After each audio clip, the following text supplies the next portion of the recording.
Yeah, what up, my nigga? It's your boy Gang Moss against the rapper, aka GIP, aka Young G from Ken Buja Gang Niggas, my team from Ken Empire. You know, ngoni made in Buja. Yeah. Hii ni kaza kuwari kwa west. Yaba mumeka mumef. Kaze muyumvira ma vest. Welcome to the Rap Nation crib. Welcome on, welcome mvuko to be yours, yo. Yeah, pussy zose zabijay ntizinkange, ahubwo hange, tutuzitange, lere niwe nkingi ubuzima bwanje, ikazi wanje, ni uganje, lere you kill everybody, you kill everything, nico gituma n'abajama banje bagutinga, udabibona kenshi na kenshi turi muri ville, ukuntu begedeye bagwa muri circuit, ni jewe guyagwe, ni jewe aremegwe, ni je gateka imana gateretse muri gwe, gofa no kubuda jewe no bidofa no kubuda jewe no birofa go. So nitwa Gaciyubwenge ARNAUD, nkaba navukiye mu Nyakabiga hari mu mwaka w'ibihumbi 2000, nkaba navukiye mu muryango w'abana 4 n'abavyeyi 2. Mugabo en 2010 twari mukiye mu Kanyosha, abariho dusanzwe tunaba n'ubu, ariko umuvyeyi umwe mama wanje nakiriho.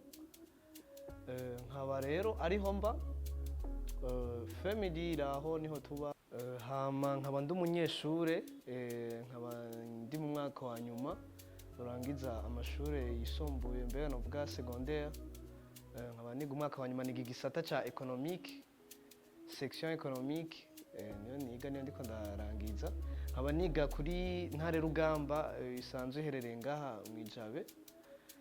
Urumva nkaba ndiko nza kurangiza amashure yanje ya secondaire. Nkaba nifuza ko na après bora kuba igenze neza, bikazofasha no kuriha n'amashuri. Ego natanguye umuziki, c'était en 2013 niho natanguye umuziki. Mugabo sinovuga ngo hariho natanguye, mugabo niho novuga ko natanguye kwandika texte kumbure yanje ya mbere mu rugendo rwanje rw'umuziki. Ntivyari vyoroshe na gato kuko vyari bigoye.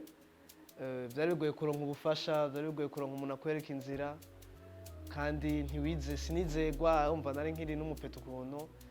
Me gusa ndagenda ndatravailla kweri, ndifasha muga ngenda ndarabira no ku bandi.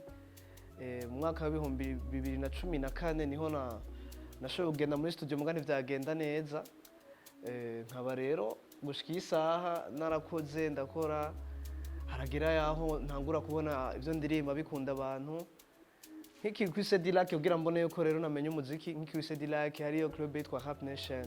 Iyo Rap Nation rero niyo nagenda nkakoreramwo, barantoranda nayitware. Ico gihe sinari bwagere iyi first, nari nkiri muri premier post, mugabo igitangaje naratwara n'abantu banduta n'imyaka y'amashuri. Ego mu nyuma ndatangwa ndabona yuko biko biranzamwo, ndiko ndamenya umuziki jusqu'à mena gushika no muri ntuze isanamu, muri nanje ndaririmba, kandi nkaba nizeye yuko n'ibindi bizoza biraza bigenda neza mu muziki. So nararyohewe cyane muri ya competition igihe turi muri demi finale.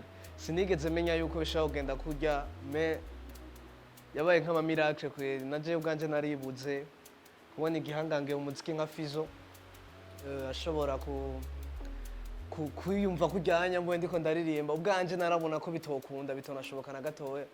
Me gusa burya bavuga ati ngo munsi y'izuba nta nakimwe kidashoboka. Nararyohewe cyane gose, nkaba niteze vyinshi hajyanye. Kubw'umutima wanje ndumva ko hari ikintu kiri imbere, mugabo nanje ntazi, ariko nibaze ko ubuzima life.